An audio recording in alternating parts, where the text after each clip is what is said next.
Jackie, thank you very much once again for joining us tonight. As you can see that our series that you present is very, very popular amongst our members. So I'm very happy to say that we do address needs. Otherwise, people would definitely not attend at 5 o'clock in winter webinar. So it's very good to see that. As you all know, it's the third of our series on how to land your perfect job. The first two webinars are loaded into the YouTube of Southern Africa, Golden Key Southern Africa. You can go and look at it there. And we may also repeat the series a bit later in the year. I want to introduce you to Jackie.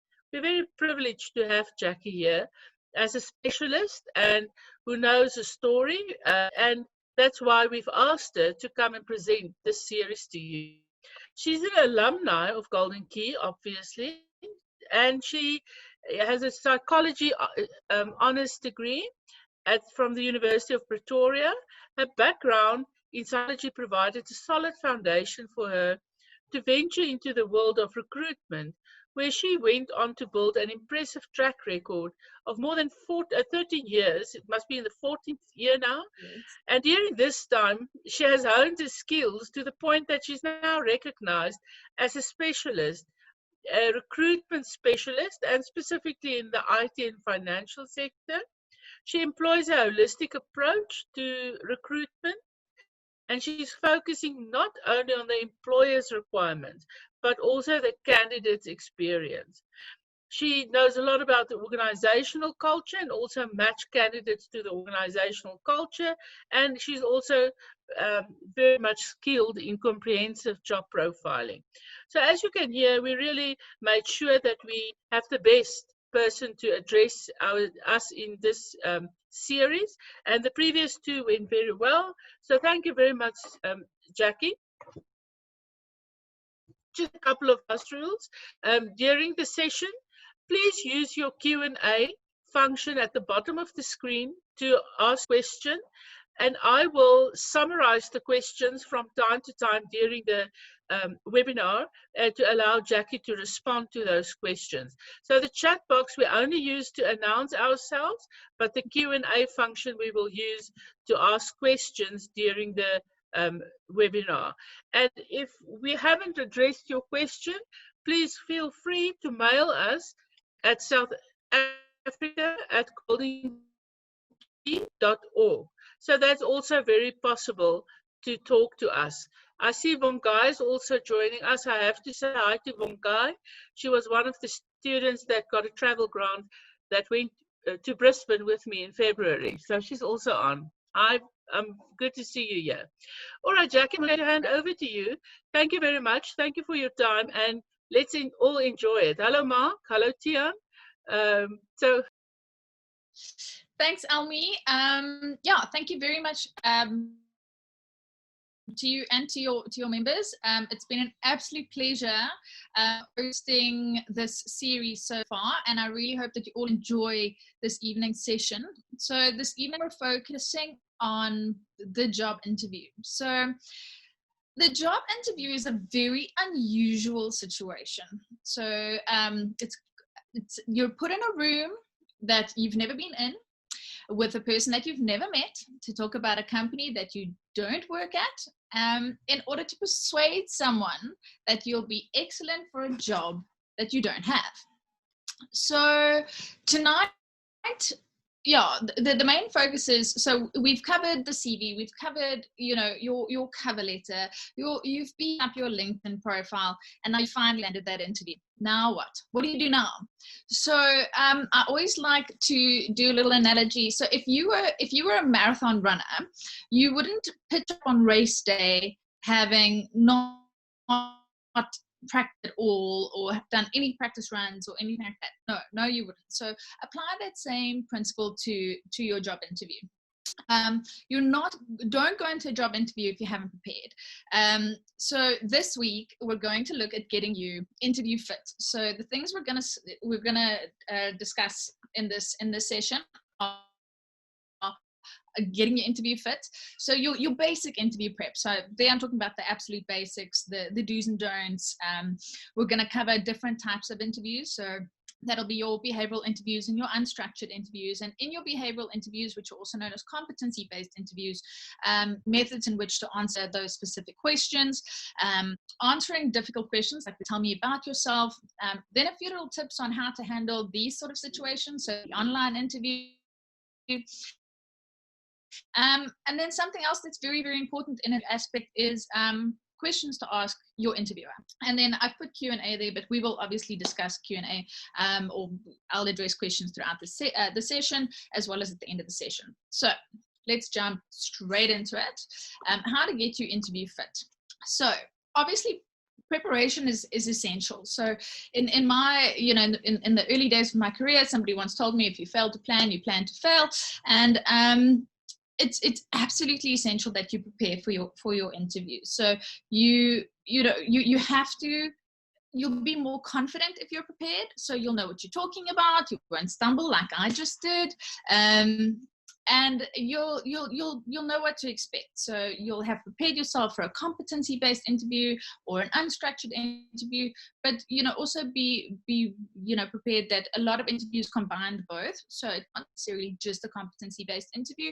They will ask you some unstructured questions or questions that seem unstructured. But yeah, let's look at that. And then practicing your questions. So we're going to talk about, in getting fit, you're actually going to practice questions. You're going to make notes. You're going to have a little cheat sheet that you're going to learn off of. Really, you're not going to take that cheat sheet into an interview, no. But you're going to have practiced it so many times in front of the mirror, or in front of a friend, or with a loved one, that when you sit in that interview situation and you're talking to somebody, you will feel confident in what you have to say. And then obviously also as part of being fit is doing your research. So doing your research on the company, doing your research on the role, that'll prepare you. So basic interview prep. If you have worked through a recruiter, I hope that this individual will have given you this prep, but I'm going to give it to you now so that and are prepared for yourself. So first things first, where are you going? So the time, the place, the location, the route. I've lived in Joburg and I've lived in Cape Town. Traffic is a mare. It's a nightmare. So know the route, know where you're going. If your interview's at 4 o'clock in the afternoon, know that, okay, there's going to be a little bit more traffic. Plan for that. How long will it take you to get there? So the basics, know where you're going, know who you're going to meet with. So your interviewer's name and their designation. Again, this is going to go back to the research bit. So, LinkedIn is our very good friend. If you're working through a recruiter, they will have given you this individual's name. Or if you or have gone directly to a company, you'll probably also know who you're interviewing with. Go look them up. See who they are, see how long they've been there. But it'll also make you feel a little bit more comfortable when you meet this person, because you'll have seen their picture if you go on LinkedIn, and they won't feel like a complete stranger. When you meet this individual, feel free to ask them how to pronounce their name. If you can't, there's no insult about that. And then also specific interview facts about the company. So again, with the research, the interview process is actually a lot of homework. So you want to know specific facts about the company, their history, maybe their financial position. If you're going for a financial role or a more senior role, when is their year end, those type of things. Who are their competitors? What are their products? What are their services? You'll probably find all of this research in the on the company's website. And again, hopefully, if you are working through an agency or a recruiter, they'll have given you access to this information. Again, prepare yourself to ask questions. This is something that's very, very important. We'll cover it later on in the series, or not in the series, in tonight's session. But prepare yourself to ask questions. Remember that an interview is a two-way street. So it's not you're just going to sit there and being drilled about your skills and your experience. It's a two-way street for you to also determine whether this is the right role for you. I always tell my candidates, we spend a really long or big portion of our day at work. So it's important for you to determine whether this is the right role for you and the right organization for you. And the only way you're going to do that is by asking questions. And then again, professional attire, dress for the job you want. I always say to my candidates, I'd rather go overdressed than underdressed. You can gauge by the way the organization is, for sort of your first day if you get the job, and dress down if they dress down. But I'd rather have give you this little piece of advice and say dress up, wear that that suit, or the blazer or something like that, rather than not. Jeans are out. Don't wear jeans to an interview. Rather try and look a little bit more professional. And then bring your winning attitude. Your talent will get you in your door, but your character will keep you there. Again, I know it's a very nerve-wracking situation, and a lot of us tend to become a little shy and a bit closed off in these situations, but let your personality shine, because there's a lot more to an interview than just can you do the job. So your interviewer is trying to see if you'll fit in with the team, if you'll fit in with the organization. So your winning attitude and your personality, bringing that to the table is incredibly important to have your interviewer see that. And I think if you are prepared, and if you are if you've done your homework, you'll feel more confident, and you'll feel able to sort of show that that little bubbly side of your personality. So moving on to your basic do's and don'ts. So again, I'm saying basic things. Arrive on time, or 5 minutes early max. And I'm saying 5 minutes early max because the people that you're interviewing probably have busy days. So if you arrive half an hour early for an interview, that interviewer is probably going to feel obliged to see you, but you're going to throw off their calendar. Maybe they were running into a meeting. You never know. So just arrive on time, about 5 minutes early. So give yourself a little bit of wiggle room, but not too much. Greet your interviewer by name. That's what I said earlier about cyber stalking them a little bit. Go online, check their LinkedIn profile. If you're working through a recruiter, they will have given you that information. But it's really nice when you meet a candidate and they stand up and they greet you by name.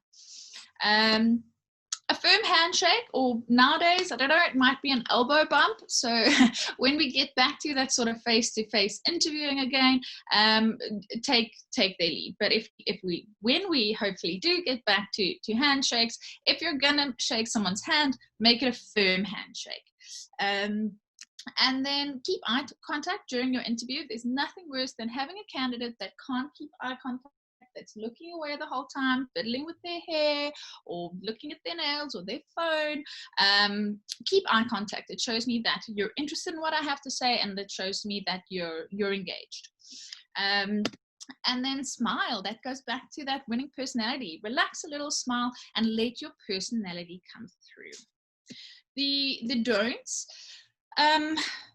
Don't, and I usually say try not to, but tonight I'm saying don't answer with a yes or no. If I ask you a question, or if that interviewer asks you a question, say yes and follow it up with an example. Don't say, have you worked under pressure before? Yes.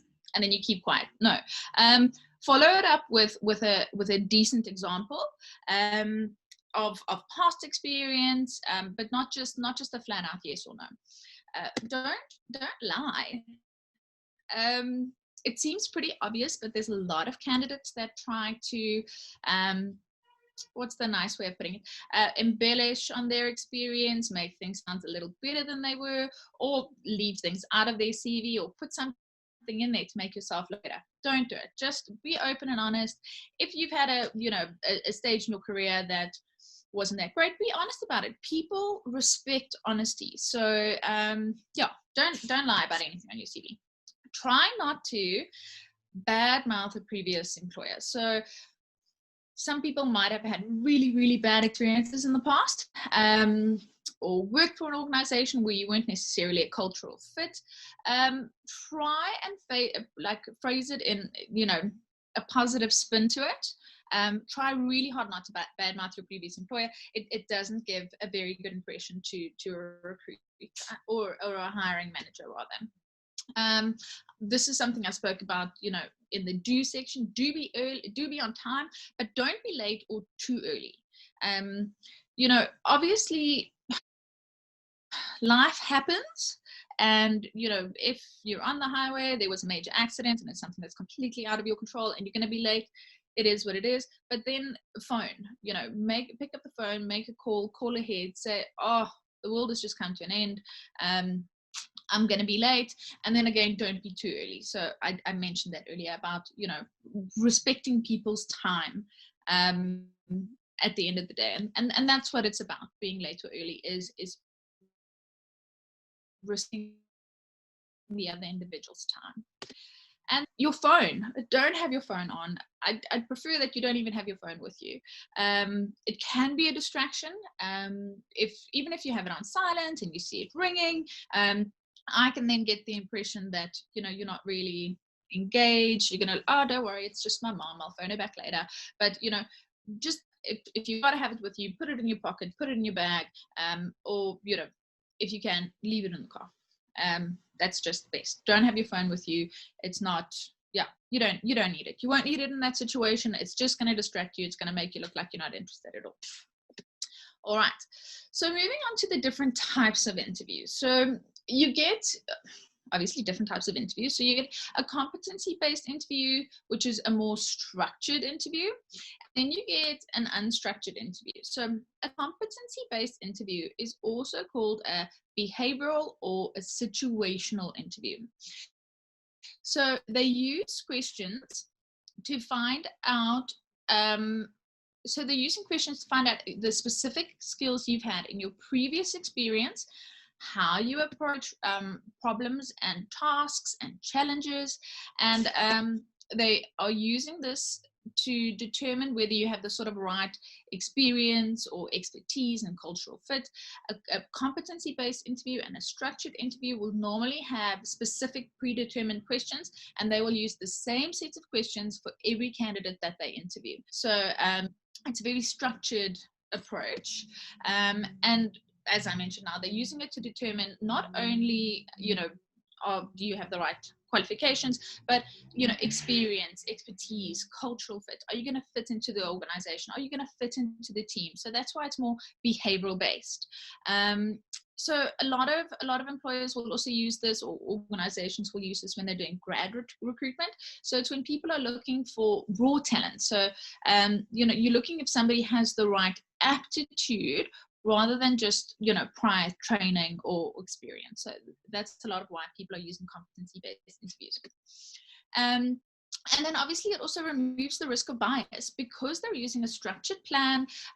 It's the same set of interviews or questions for every candidate. We're comparing apples with apples, going back to an old saying. So all of the candidates are being assessed on the same set of competencies with the same set of questions. So everybody has a fair chance to, land the job. An unstructured interview is a little bit more informal. So there's usually not a predetermined set of questions. It'll go on sort of the interviewer's feel. They'll have certain topics they want to cover, but it's not necessarily going to be as structured as the CVI. So they might want to go through your CV or your work history. So that's usually what an unstructured interview is focused on. And it's more like, it'll probably be more conversational. So it'll be flow like a conversation. You'll chat with somebody, you'll walk out of that interview feeling, oh, I really just had a great chat with that person. That's more of an unstructured interview. There's nothing wrong with either one. So it's more informal and open-ended. Your competency-based interviews do have open-ended questions, but unstructured are much more informal. So you'll probably, and I did mention this earlier, most interviews would have a combination of both. So if an organization is using a competency-based interview, structure, they'll probably start off with more sort of unstructured an unstructured approach, and a lot of the time that's just to sort of break the ice. So it's to, you know, get the person talking. So they'll probably open with like, oh, so where did you see the role advertised, or you know, something like that. So just random, not necessarily random, but you know, not necessarily structured questions, just to get the conversation flowing, to set you at ease. So there'll be a combination of both. They're not necessarily just going to dive into a competency-based interview. So let's Over to look you. at the competency-based side of things.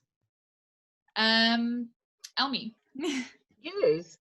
Thank you, Jackie. I think that we need to just quickly address a couple of questions. 100%. The first is, you did speak about a phone, but if you happen to take your phone in, your phone switch off, and rings, how do you deal with it? It happens. So we're all human. Your interviewer is human. You know, that goes down to being honest. I've had it a lot of times. There's a difference when you can see a candidate really does make a mistake and oops, my phone is off or was on by accident. Just apologize. Sorry, Elmi, I forgot to put my phone off. I thought it was off. Let me just cancel that and put it away. Don't look a call. Don't, you know, dwell on it. Literally kill the call, put it on silent, put it back in your pocket. Yeah. But apologize. Yeah, it's fine. We're all human. Right. The next one is, if you take along your CV, what is the best form of presenting it? I don't know, maybe you address it later. Should it be in a file? Do you need a cover letter at the interview? A lot of the time they'll tell you beforehand. So if you're going through a recruiter, you probably won't have to take me along. Before you go for your interview, ask what you need to bring along. So ask if you need copies of your qualifications, need copies of your CVs, and if they do want that information, if they do want a CV, if they do want copies of your qualifications, you can put it in one of those little clip folders, or you can just take it with. So chances are they're probably just gonna, if you put it in a nice file or something like that, they're just gonna take it out of that file anyway. But a lot of the time you probably won't be asked to bring a copy with. Most of us are trying to go digital, save the planet, save the trees. So we're not going to be printing out hundreds of copies of CVs. You'll more than likely be asked to email a CV through than take one with. Right, and the interesting one is, for a competency-based interview, what do you do if you're asked about a situation that you really have never been in? And how will the interviewer then get an answer due to having to assess you on the predetermined criteria, and you can't answer it? So it's going to be about behaviors. So you'll see the next section I'm going to cover is on competency-based interviews and how to answer questions. So maybe we'll go through it there, but likely chances are somewhere in your life you will have had some sort of exposure to it. They're going to ask you about conflict. They're going to ask you about, you know, pressure situations. Try and relate it to, you know, a situation you've been in. So if you're a university student, you know, and they ask you something about conflict, a situation where you've dealt with conflict in the working environment, you can honestly say, sorry, I don't have working experience, but when I was in university, we worked on a team project, and myself and one of my team members disagreed on a subject or a this and a that, and you relate it back to that. It's not going to be weird abstract things that nobody's dealt with before. So chances are you will have something that you can pull off, and that's where this preparation comes in handy. So that's why we're doing this, so that you're not in that situation, because you're going to go through your job spec.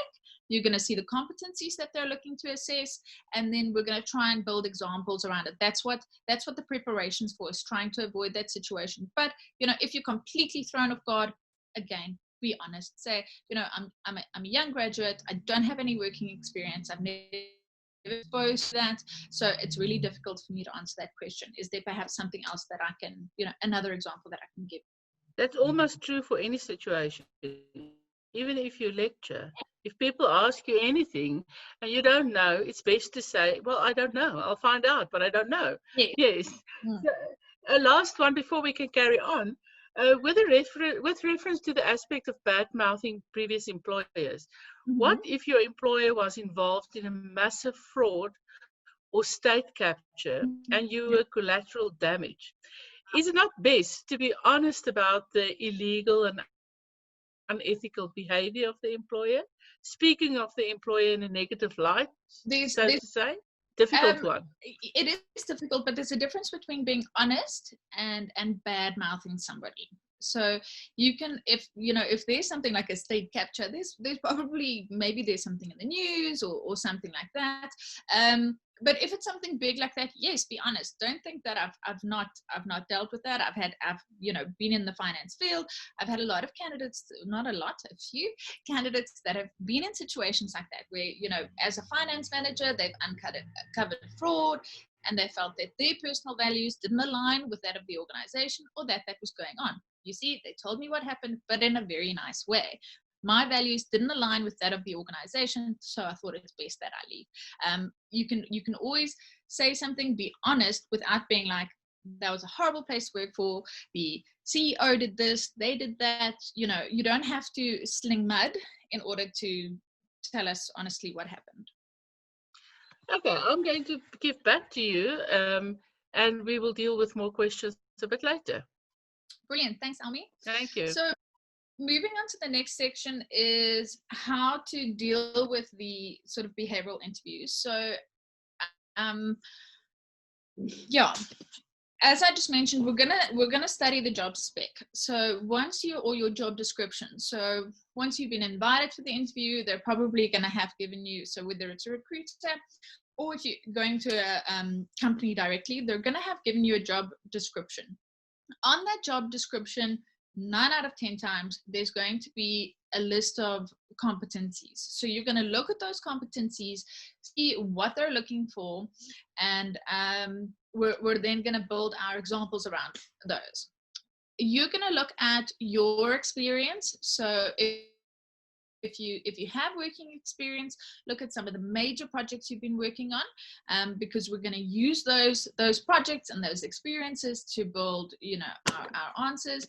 And again, also for accomplishments. So whether it's, if you haven't worked and it's accomplishments during university, or you have some working experience, and again, I mentioned this last week, an accomplishment doesn't have to be, this earth-shattering thing. It can really be, you're part of the finance team, you automated a system by building an Excel model, which saved you 2 days in your financial, month end. That's an accomplishment. You did something that added value in a team. So you're going to look at those professional accomplishments.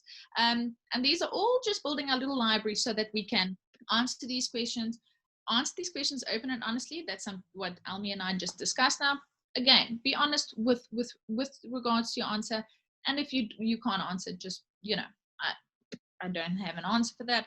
And use your good examples.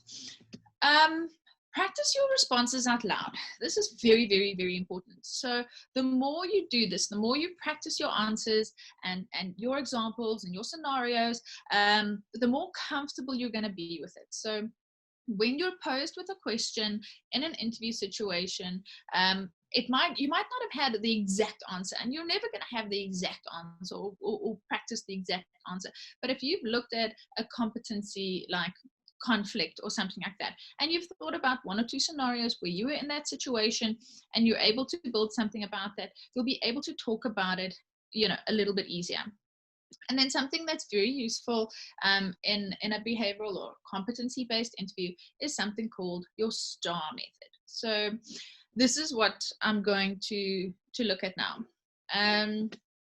So your STAR method stands for, so STAR. First, we're going to look at the situation. So you're going to set the scene. You're going to describe the situation you were in and what happened. The T, so the next thing is going to be the task. So what was the challenge? You're going to describe the task that needed to be done. I'll show you an example just now. So you're going to give them, so when they ask you to describe a conflict situation or a pressure situation, you're first going to set the scene. This is the situation we were in. This is the task at hand. This is what needed to be done. And the action, this is how I handled it. This is what I did. Describe your action and what took place and how that, sort of impacted other people.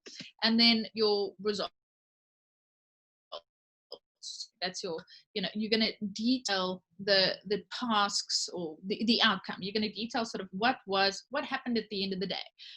So you're going to build me a little story. You're going to tell me a story about what happened, what you did, how you did it, and what the result was.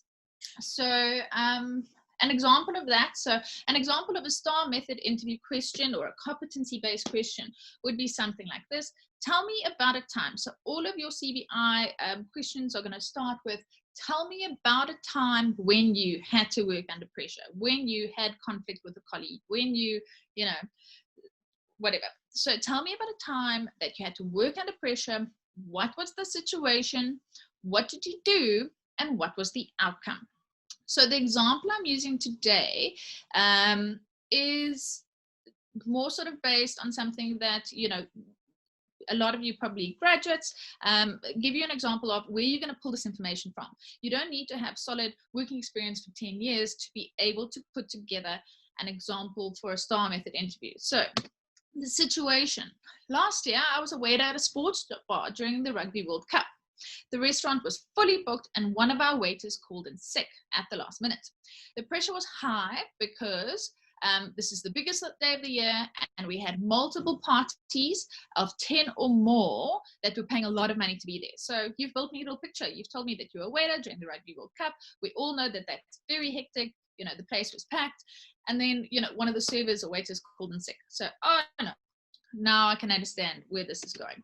The task. So I already had 8 tables when the large party walked in. We soon realized that the waiter that they requested was the one that had called in sick earlier. Hating to see customers disappointed, I asked our front of house manager if I could take them on. So the task, how you ended up in this pressurized situation, is you already had 8 tables and then you saw this large party walk in and you took one for the team and you said, okay, cool, I'll take them on. So what was the action? What did you do? So I always believe that transparency is best. So I informed that the 8 tables I already had of the situation we were in. I offered them to get refills on their drinks ahead of time because we needed to be away from them, because I needed to be away from them for a while the large party settled in. So there you've told them exactly what you did and how you handled this pressurized situation. The result, I left that night with the biggest tip I've ever received. And my customers thanked me for being so proactive and transparent. So why I use this example is showing you that you don't need 10 years experience to give an interviewer an example. Somebody asked me, I think in last week's sessions or the previous session, should you put this type of experience on your CV? Yes, and this is why, because your experience that you build up there is transferable. So you've worked in a pressurized situation as a waiter or working in retail during your studies. You will probably have dealt with difficult people. So there's all of these experiences that you'll be able to draw on in order to put together the answers for a STAR method interview. So moving on to the next type of interview is the more unstructured, informal, but these are just as dreaded. So I know a lot of the time we get these horrible questions, and when somebody asks you, you completely draw a blank. So we're going to look at them now. So some of the fun ones. Tell me about yourself. Walk me through your CV. Describe yourself to me. And our all-time favorite, your strengths and weaknesses. So let me touch on the strengths and weaknesses now. So if you're going into an unstructured interview, chances are you're going to, more than likely, if you have an interview with a recruiter, sometimes with an organization, they're going to ask you about your strengths and weaknesses. Look at something realistic. So again, this is where you pull out those assessments that you've done. So the wonderful assessments that you get to do complimentary through HFM, some of those are going to bring out your competencies. So look at your competencies as your strengths and play on those. So again, I'm always saying match up to your job description, play your strengths to the competencies that they're looking for in that role, but don't just list random strengths. And weaknesses, try and look at something that you can improve on. So don't just say, I'm always late. It's it's not great. Obviously, if you are always late, that's something you need to work on, but you need to look at a weakness in the sense of, something that you can improve on, something that you have improved on. So yeah, that's on the strengths and weaknesses. The next session I'm going to focus on is the tell me about yourself. So tell me about yourself, walk me through your CV, describe yourself to me. The reason I've chose to focus a little bit more on this is you probably will be asked this in most, if not all, interviews that you're going to. If you plan for this answer and construct it well, you'll be quite confident in its delivery. So how to answer the tell me about yourself. Let me tell you what interviewer is looking for when they get this question. They're looking to find out about who you are professionally. You're going to talk about why you are qualified for this role, and what are your biggest selling points. You're going to look at your accomplishments, focus on what is most impressive now. So if you're a graduate, focus on what is most impressive now in your career, or your studies. I mentioned last week about Dean's Merit or Golden Key, or something like that. And your accomplishments, as I mentioned in the previous slide, accomplishments can be where you've added value to a team or an organization. It doesn't have to be badges and awards. And then competencies relevant to the job. I've spoken about competencies throughout this entire series because that's what jobs, a lot of these job specs and interviews are based around. But you're going to look at your competencies that are relevant to the job. And then also why you are here. So tell the interviewer why you're sitting in front of them. Why do you want to be, interviewed for this role? So I'll show you how to construct that as well. And then we want to be concise. So you want to answer all of this, and it seems like a lot, but you want to answer all of this in under 2 minutes, because you don't want to go on, forever and ever and ever.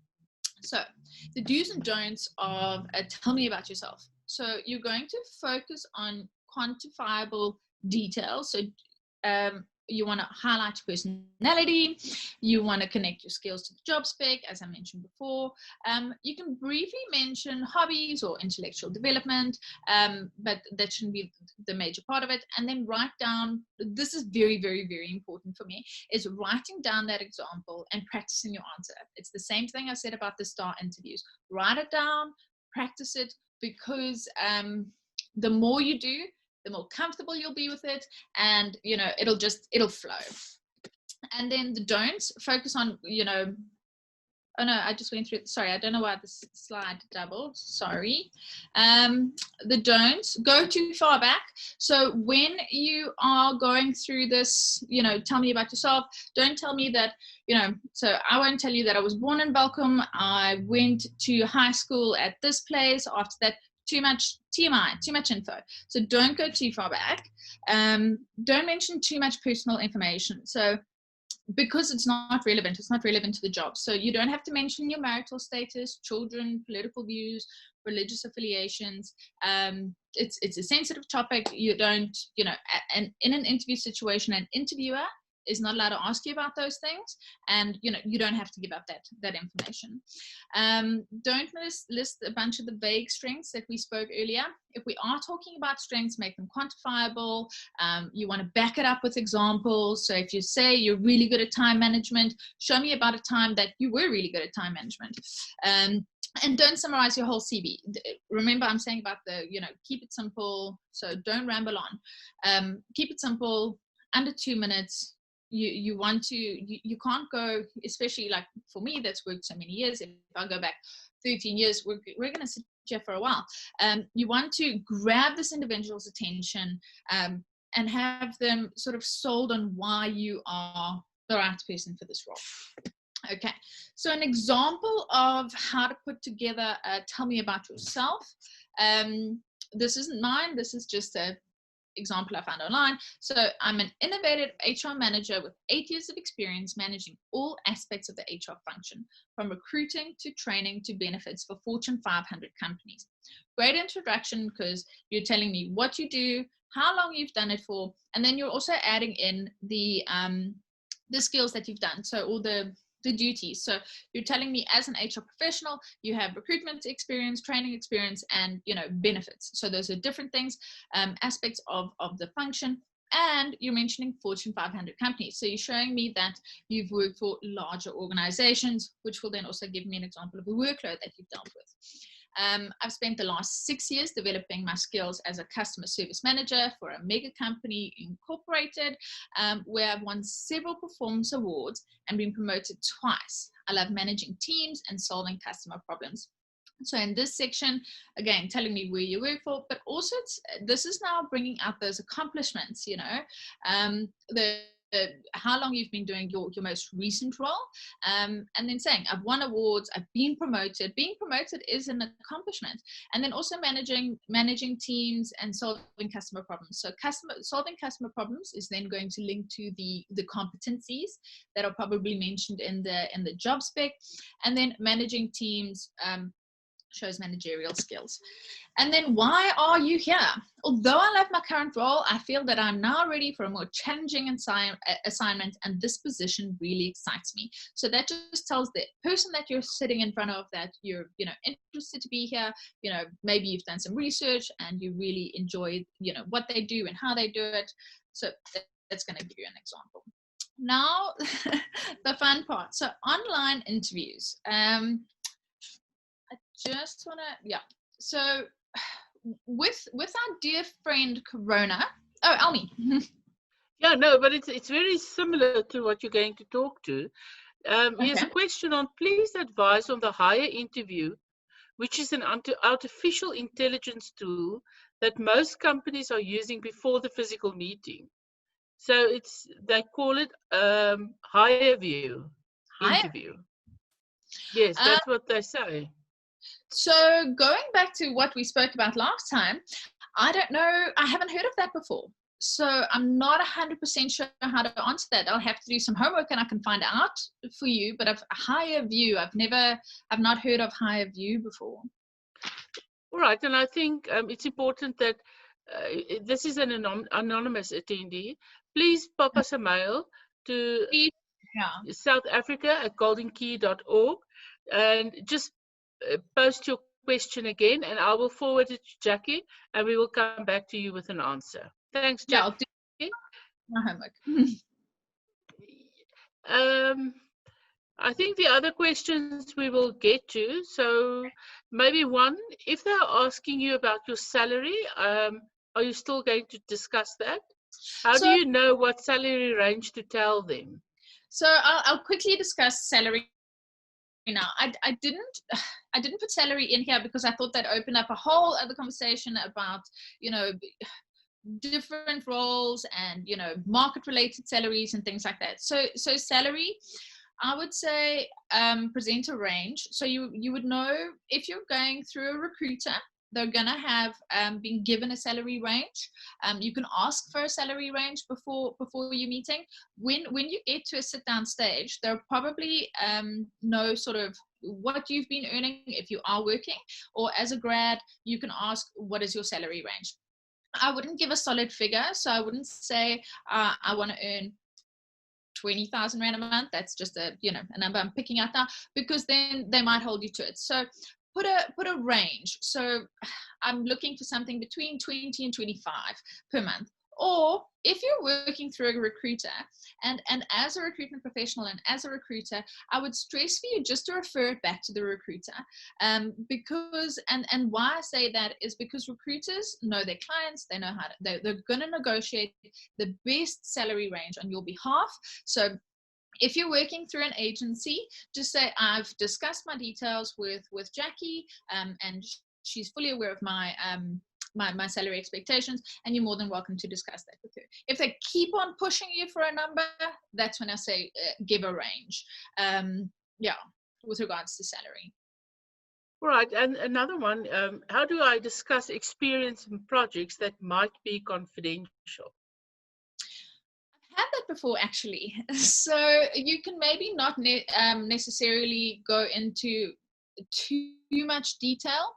So I was involved, try and take out the personal information as such, if you understand what I mean. So if you can build me a broader picture of what it is that you did, if you're a developer and you had to build an app for something that's confidential, you can still tell me what you did and how you did it, but not necessarily give me the nitty-gritty of who you did it for, per se.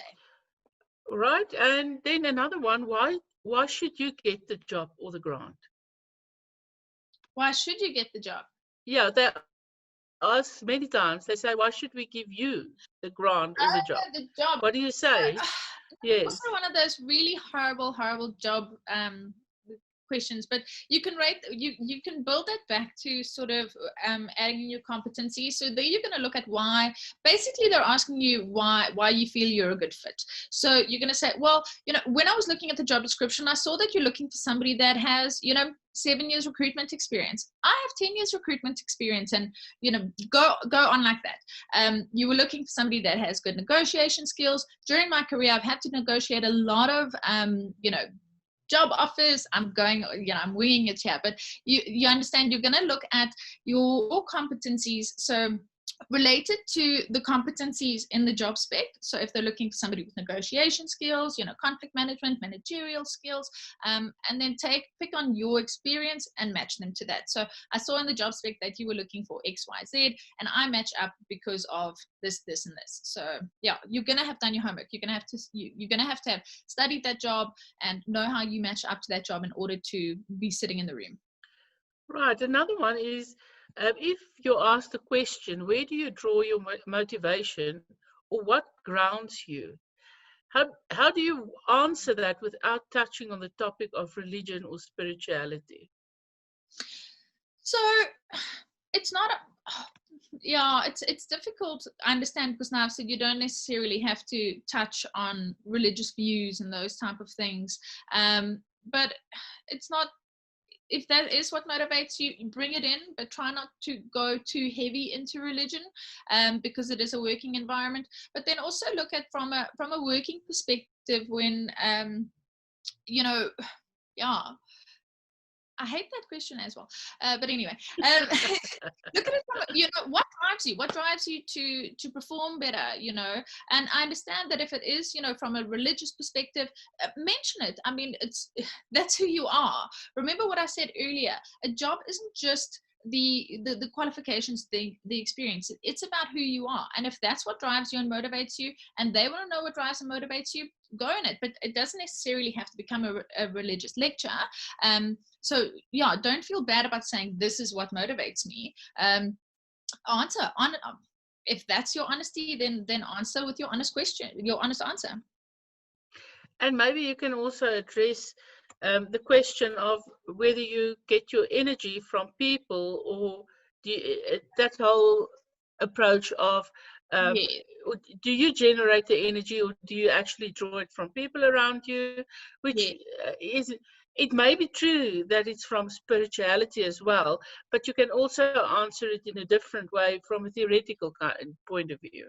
Exactly. So yeah, some difficult ones. Yes, true.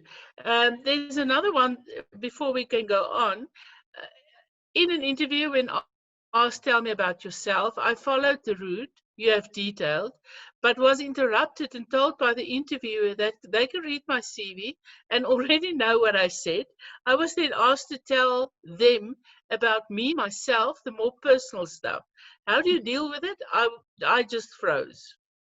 So I'll tell you what about me personally. So I follow these rules as well. So you give the overview of your snapshot on your experience, your snapshot on your accomplishments, and then at the end there, so I said you can add in hobbies and those type of things, and then you can say on a personal note, I enjoy. Not necessarily what I enjoy doing. I enjoy reading books. I have hobbies that include X, Y, Z. But don't make your personal life and your hobbies the whole thing. You can build it in. Yes, you can build in a personal aspect to it, so that because they want to know the individual. But I understand that you froze. But then just say I'm Jackie. I'm married, but no, we don't want to say I'm married. But yeah, so you can talk about yourself, what you enjoy, your hobbies. So I enjoy cooking, I enjoy doing this, I run an investment portfolio over weekends because that's what I find fun, because I really love numbers. You can build it into your answer. But again, if we're practicing and you're building up different scenarios, so when putting together the tell me about yourself, you're going to have this different bullet points and put together 2 or 3 scenarios, and if you've practiced them, then you'll have this. So if somebody says, yes, but I've seen on your CV that you've done that, and I've seen your accomplishments, then you're going to have the, oh, but on a personal note, this is the person that I am as well. So it's all practicing. Yeah. Somebody asked related to this question, can you say that the tell me about yourself question is similar to your career objective on your CV? Yes, you can sort of build it to that, yeah, because they're going to have the same sort of vein, and you'll use all of that information to tell me about yourself, because that's where you're going to start. So yes. And if you have done your Myers-Briggs or HFM assessment or any one of those, should you include it in your CV and on your LinkedIn profile? I would. Maybe not the whole assessment. You can take. So you're going to use those assessments, and from those results, you'll get your competencies, and you can use the information from those assessments to put together this information. Keep in mind, some people might not understand the assessment. So if you put it in, they might not know what they're reading. So take the useful information out of it. You can say in your CV, I've done this assessment, and I have it available if you want to read it. But yeah, some people might not just understand it. So it might just be like foreign to them. And the last one before I hand over back to you, because I know I'm mindful of your time, how would you answer the question that say, don't you think it's a disadvantage that you are underqualified or overqualified for this job? We actually spoke about this last week as well, but if they confront you in the interview, how do you deal with it? Are you underqualified or overqualified?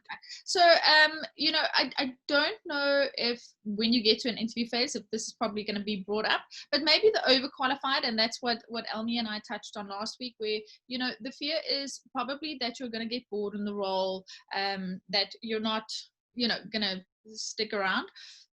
If you are overqualified, that the role is, it might become a little mundane. So just address it. So take it head on. So the reason, so that's going to go back to the why I'm here. So I understand that you feel that, I might be overqualified for the role, but the reason why I applied for this role is that I get to work with an organization that deals with X, Y, and Z. Maybe it's an organization that, deals in an industry that you're passionate about. So you can say, why I'd want to get into this organization is because of, what you do and how you do it.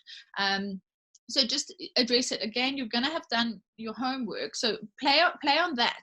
Play on the fact that you can say, okay, great. You think I'm underqualified, but I have all of this experience. So I've been working for so long. I've worked in the industry. I understand how it works. So I feel like I can probably add value in the sense of, my experience as compared to necessarily a qualification. All right, I'm going to give back to you again, and we'll answer the last questions a bit later. Thanks, Jackie. Great, sorry. All right, so online interviews. So due to our dear friend COVID-19, we're gonna deal with a lot more online interviews. So Zoom, Skype, Blue Jeans, MS Teams, you name the platform. You're probably going to be invited to an interview. The best advice I can give you is get familiar with your tech. So download the app ahead of time. Don't open it 10 minutes before the meeting in case you have to download it or something goes wrong. Do it the day before. You're going to have been given a link to the access the portal. Make sure you have that on hand. Set up a distraction-free zone, so a space that, distractions in many ways, so that obviously someone's not going to burst through the doors while you're online, but also try and get a sort of more of a neutral environment so that the person that you're talking to isn't completely overwhelmed with what's happening behind you. So yeah, distraction free, quiet, somewhere where you can completely focus on this interview or session.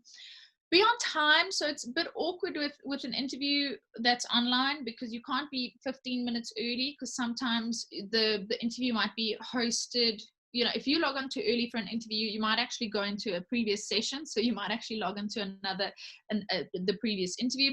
Stick to maybe 2 to 3 minutes. So if you're going to log on, if your interview is at 11, log in at 10:58. So that's appropriate. Dress for success. Again, think about what you're wearing. Think about what people see around you, because remember that even though you put off your camera, I can see everything that you're doing, or not. Even though you can't see yourself in the corner, don't put off your camera. We can see what you're doing. We can see what you're wearing. So now there is an embarrassing moment where one of your kids bursts through the door, you jump up off your chair to go and shut the door, but you've only dressed professionally from the waist up, and then we're going to see your polka dot PJs. So just dress for the interview. Speak slowly and clearly, so not what I'm doing right now, because I know I'm running out of time, but there could be connectivity issues or a lag in connectivity. So just speak slowly and clearly, and if there is a little bit of a lag, then that'll be fine. Check your audio and check connectivity. Most of these platforms will give you an option to check your sound or whatever beforehand. Do it. Just make sure that the people can hear you. There's nothing worse than spending the first 5 minutes of an interview going, oh, can you hear me now? Can you hear me now? Professional profile name. So a lot of these platforms as well will give you a login name. So sometimes the older platforms, if you've registered a long time ago, it says Zippy Nippy 79. Rather just put it your first name, just to save yourself some embarrassment. Look at the camera, not at your picture in the corner or that type of thing, because that makes me feel like I'm looking at you when we're talking to each other. And then take it seriously. So this is something that's very important. Because it's online doesn't mean it's not real. So I think a lot more of our interviews after COVID-19 are probably going to go this route. So your first round, your screening, are for sure going to be online. Take it seriously. Take it as seriously as you would if you're sitting in front of somebody, because that's how serious it is. All right. Do you have any questions? So no, not you, but this is what they're going to ask you at the end of the session, and your quick answer is yes. I don't know why my slides are doing this tonight, but the quick answer is yes. Of course you do. You're always going to ask questions. Why? Because you are going to try and determine if this is the right role for you. As I mentioned earlier about the two-way street, it shows that you have interest in the company and interest in the position, and it shows that you've done your research. I know I sound like a stuck record, but these things are very important. If we do these things and we do our homework and we prepare, we'll be more confident, you'll be more relaxed, and you'll come across a lot easier in this session or in your interview. So the type of questions you can ask during an interview are as follows. So you can ask about the job as such. So what are the skills and experience you're looking for in an ideal candidate? So while they're asking you what makes you good for this job, you ask them, what are you looking for in this role? And then you can even follow up with, and do you think that I would be suitable, or I have the skills that match this? Then you can ask, what are the biggest challenges this somebody in this position would face? So that's also going to give you an idea of how difficult it will be for you to settle in. Then about performance. So this is quite important. So how will you be measured? Ask them if that's something that you want to know. How will performance expectations, be measured over the first 12 months, the first 3 months, the first 6 months? How will I be measured in this time? And maybe that's something, that's good for graduates as well coming in. Like, how are you going to determine whether I'm successful in this role? Then about the interviewer. So you can ask the interviewer questions. How long have you worked for this organization? What do you like about working for this organization? So that'll make them, you'll get a softer side of your interviewer, and you're going to get an impression of what it is like to work there. So from their perspective. So immediately they're going to go, oh, we love this. This is my favorite thing about working here. etc., etc. So the team. So can you tell me about the team I'm going to be working with? And I think this one is also valuable. So if you are going to be part of a team, as much as they're trying to find if you're the culture fit for their team, find out if their team is the right fit for you. Who, how's the team made up? What are the demographics? Who's all in the team? How big is the team? So, tell me about the team that I'm going to be working with. The company culture, again, very important. These are things that you probably would have picked up over your, interview, in your research on the website and during the interview of the person that you're speaking to. But ask them, what is the culture like? So what is the company culture like? What is the team like? You are more than welcome to ask these things. What are your favorite office traditions? How would you describe the environment around here? And then lastly, which is probably some of the most important questions you're going to ask, is about where to from here. So the next steps. And you have to ask these. So ask them, what is the rest of the interview process? Even if your interviewer told your recruiter told you there's 3 interviews, there's a psychometric assessment, have the individual tell you, from here there's another assessment, we're going to go back, we'll take 3 days to discuss. It'll give you an idea of when you're also going to get feedback. And then ask if there's anything else you can give them here. So is there anything else I can provide you with that would be helpful? So this is in terms of maybe they want references. So if it was a really good interview, you can say, I can provide you with references, would you like copies of my qualifications, etc. So yeah, guys, that brings me to the end of my session. And Elmi, I don't know if there's more questions, but yes, yeah. I'm going to take you through. They're random questions, but I think we still will deal with them. The one is it relevant to mention the institution I studied at and challenges faced in the event that an applicant has limited experience? So, yes. Yeah, I think so. So, mention the institution. I don't think there's anything wrong with it. I mean, if I do my little introduction, I'm going to tell you I studied at the University of Victoria, and challenges faced for sure. Again, it's bringing you back to that experience that you're gaining experience while not necessarily working, and there you'll be able to draw from that experience and those challenges and how you overcome those challenges. Right. So it's always telling them how you've dealt with it, to show them some of your experience, your skills, and your competencies. Exactly. And if they say they will call you back in 2 days' time and they don't, do you contact them? I'd pop a mail for sure. Maybe don't phone and go bash on the front door, but do a follow up. So that's something I actually neglected to mention here. So bad me is the follow up. So pop a mail after the interview, thanking the interviewer for their time. And that'll also then open that door. So you're gonna if I've had an interview with Elmi this afternoon, then maybe 2 or 3 hours later I'll pop her an email that says, hi Elmi, thank you very much for your time earlier today. It was very insightful, learning more about the opportunity and the organization. She'll probably reply and say, it was great meeting you too. Then in 3 days time I haven't heard from you, and you just send them a mail, hi Elmi, I'm just following up. Is there any feedback on my application? It's a two-way street. The thing is, people get busy, and we forget that people get busy. And sometimes it's not that you're unsuccessful. It's just that life happened, work happened. It's month end. I said 2 days, but and all of these things happened. You'll get don't send 6 emails a day, but send one. Yeah, I would say follow up. Right, and I think we've touched on this one, but this is just from another angle. How do you answer the question of what sets you apart from other candidates? I was once asked the question and I said I'm a hard worker, and the interviewer said, but everyone is a hard worker, and I just froze. Yeah. The problem is you don't know the other candidates, so yes. So, well, there's a good answer to start with. Well, I don't know who else you interviewed, but I can tell you why I feel that I'm good for this role, or why I would be, the best candidate for this role. Because And again, we're going to lean back to your competencies, your experience, and how they relate to the role. So I might not know who the other candidates are, but as Jackie, I can offer you X, Y, and Z. Right.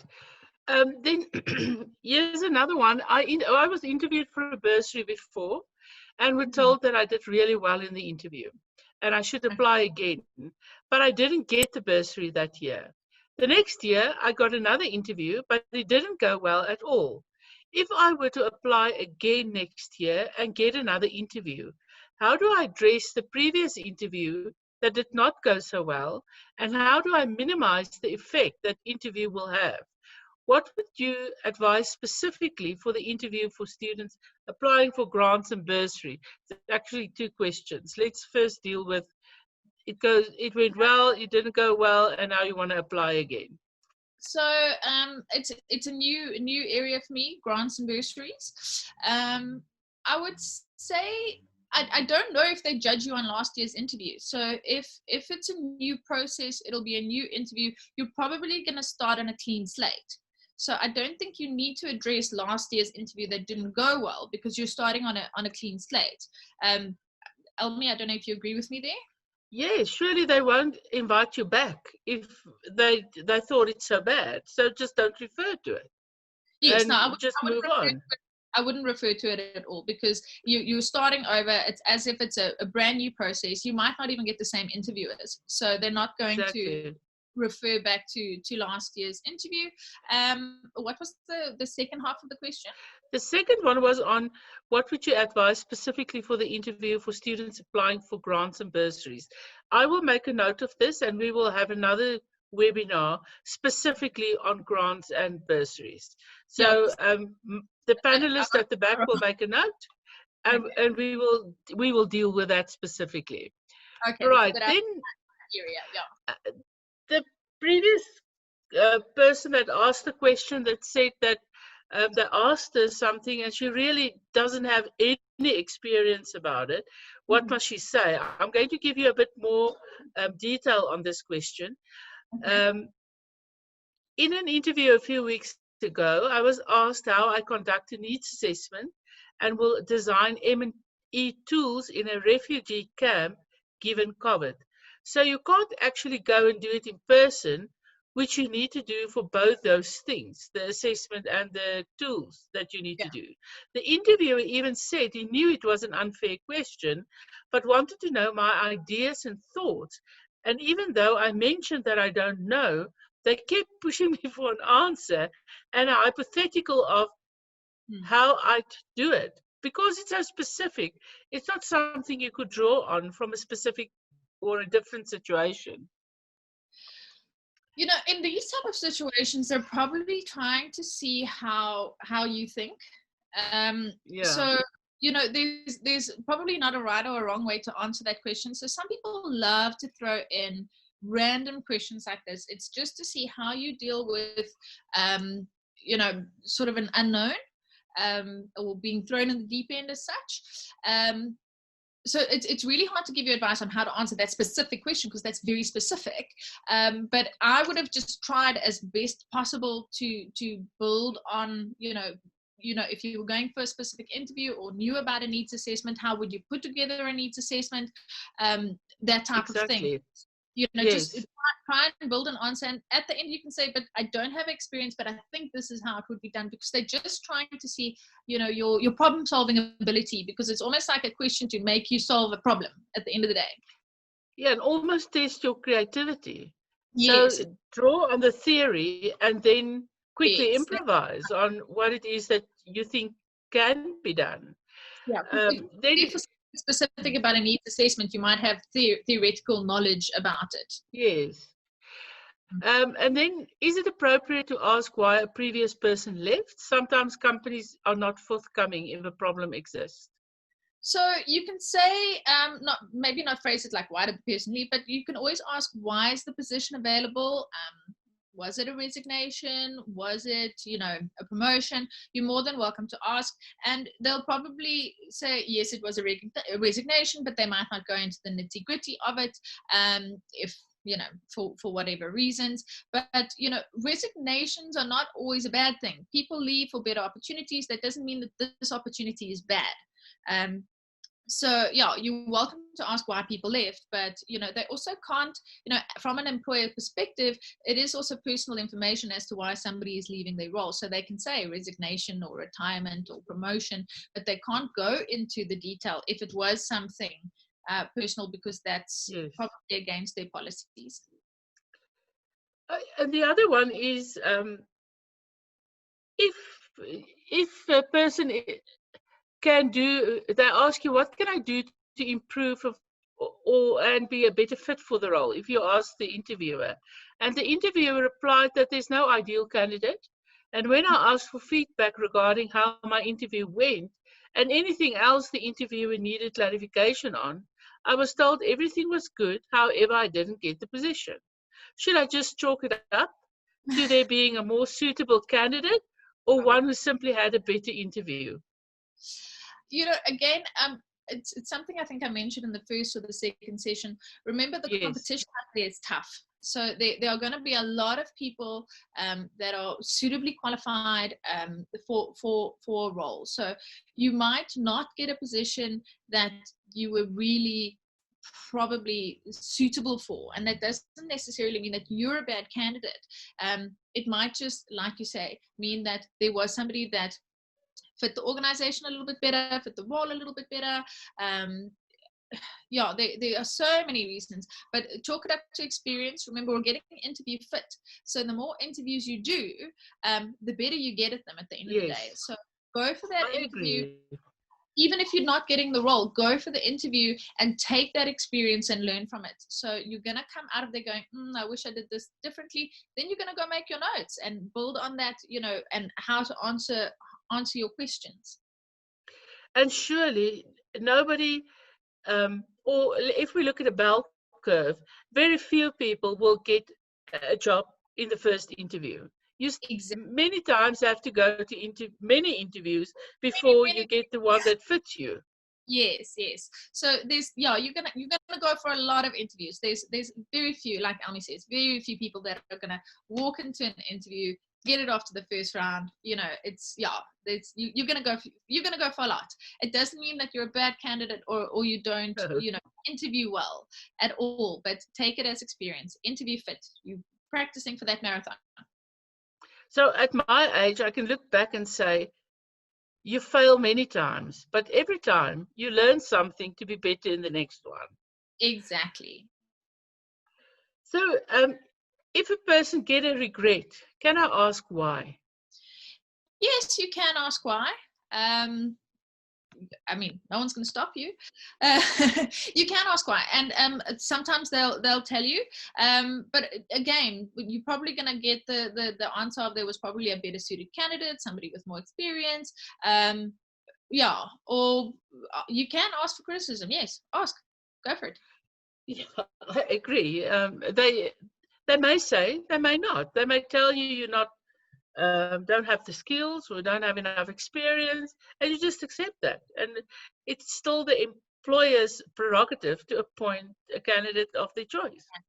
And again, if you're getting feedback, then if you ask that question and they do give you feedback, then don't look at the feedback as negative. Take it as something to learn from again. Exactly. And then what is the best body language during an interview? Like crossing your legs, like how do you sit? Yeah, you want to be open. You can cross your legs if you want to, I suppose, because most of us are going to be at a table, so I'm not going to really see what your feet are doing. But don't sit with your arms crossed or closed or that type of thing. So, sit with your, you want to open body language just so that it's more open. You don't want to close yourself off. But if you want to sit with your legs crossed, then cross your legs. Don't look like you're at the beach, but sit up straight, back, open posture. Just open yourself up to speak to the person that you're speaking and to. Please sit up straight so that you look confident. Don't slouch. I've had candidates lie. Don't do that. Don't slouch. Look confident. Look like you want to be there. Right. Somebody ask again, can they see the slides? Yes, it will be, the whole video, the whole webinar is recorded and it will be placed on YouTube. And you can just pop us a mail if you can't find it, and we will again assist you. Somebody asked if the online interviewer is late, how long do I wait? I will say until they come up. Don't give up. Yeah, you're gonna log on, and they'll probably say the host has to let you into the room. So more than likely, that's what it's going to say. I'd give it about 15. I wouldn't probably hang around for 30 minutes. If you're there for longer than 15 minutes, you probably have contact details. Then I'd give a call and say, am I using the wrong, or 10 to 15 minutes, am I using the wrong link, or that type of thing. So probably 10 to 15 minutes, and then I'd phone someone. Right, and another person asked about, is it bad to ask why the position is available? But we've responded to this question. So the person can just go and look at the recording again. Is there a legal precedent or onus to provide a response if I ask why I didn't get the job? The answer is no. No, I don't have to give you a reason why. I can say that you were unsuccessful, but no, as far as I know, there's nothing in the basic conditions that says we have to give the exact reason why. And then there are 3 more questions that we'll deal with. Is there a way to gauge whether your interview responses are being received favorably? It's very hard, because sometimes, it depends on an individual. You might get somebody that's got a very good poker face and you can't read them, or, you'll get people that and nod, and then you think it's favorable, but they're just writing it down. It's very hard. That's very subjective. It's very subjective to say. And somebody say that they've once read that they can send a personal thank you note, and also read that you don't do it. So what is the best way to do it? I would say do it. It's the same as wearing the suit compared to the jeans. I would rather be more formal than informal. So even if it's to the recruiter, just thanking, it just shows it's that respect for somebody's time. It shows a little bit more professionalism. I would do it. Just, it doesn't have to be long-winded. It doesn't have to be, it can literally be like 1 or 2 lines. Thank you so much for your time. I really appreciate the opportunity. Looking forward to hearing from you. It doesn't have to be. And then the person also asks, should that note be handwritten? I mean, it doesn't leave a better impression. I don't think anybody writes handwritten notes anymore. No, how would you get? By the time they get it the role will have been filled if you're sending it by the post office. No, email. Again, we're saving trees. Email. You'll have the recruiters or the line manager's email address. Just email. I wouldn't handwrite it, no. And the telephonic interview and the online interview, is it different, or do you deal with it the same?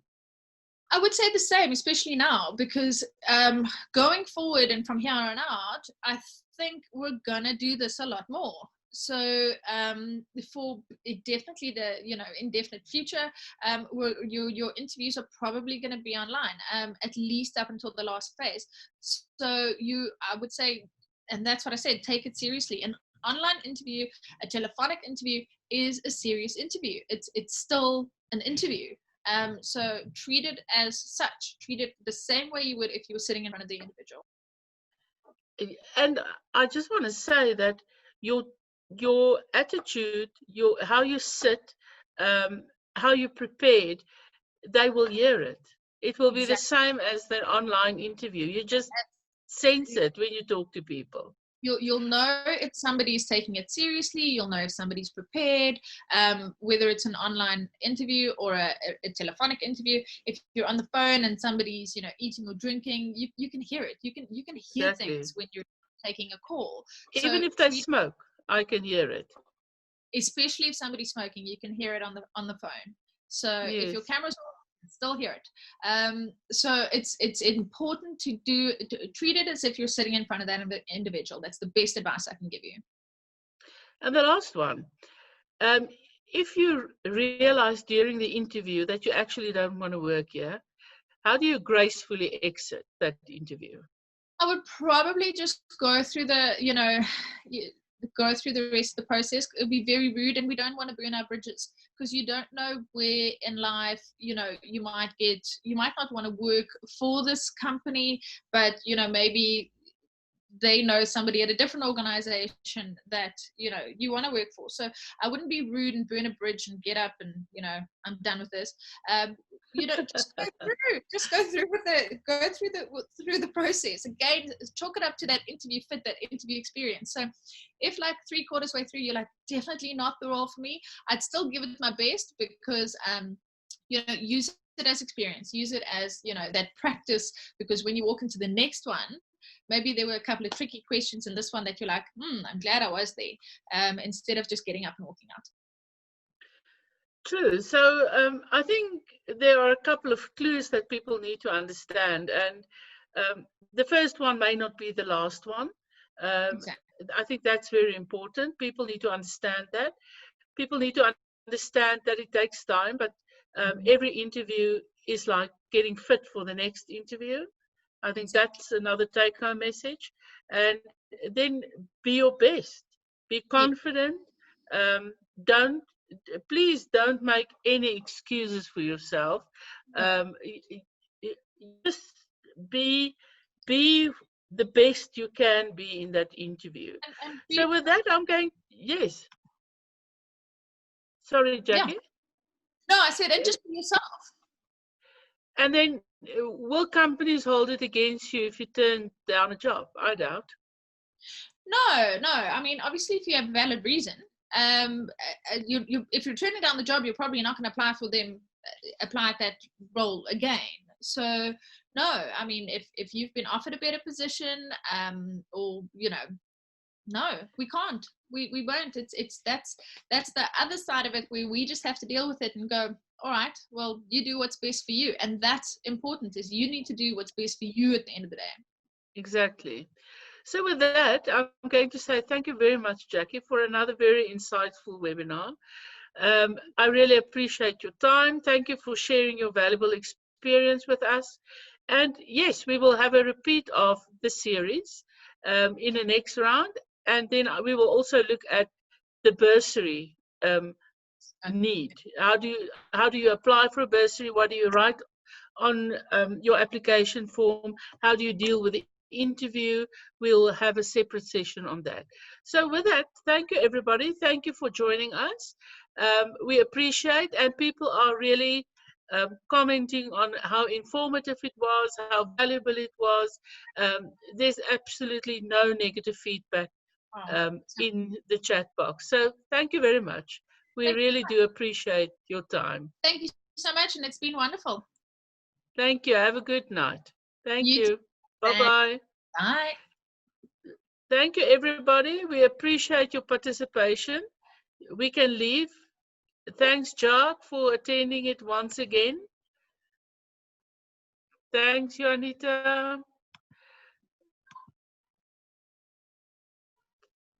I saw a question that I quickly want to see what that. Oh, thank you for all the great webinars. That's great to see. I think we've dealt with all of these. Thank you very much. So with that, our participants can leave. We appreciate their participation. They are leaving. Stay warm, stay well, stay safe. Wear your masks, sanitize your hands, keep social distancing. I don't know from who all, but just keep it.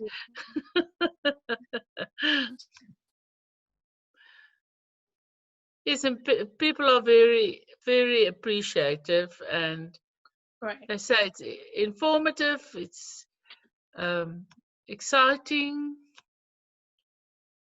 So yes. I'm glad. I'll look forward to the next session in October. Yes, we'll do 3 of them, and we'll touch base again. 100%. Thanks, Jackie. Thank you. Have a very good evening. Be safe. Bye. Thank you. Bye-bye.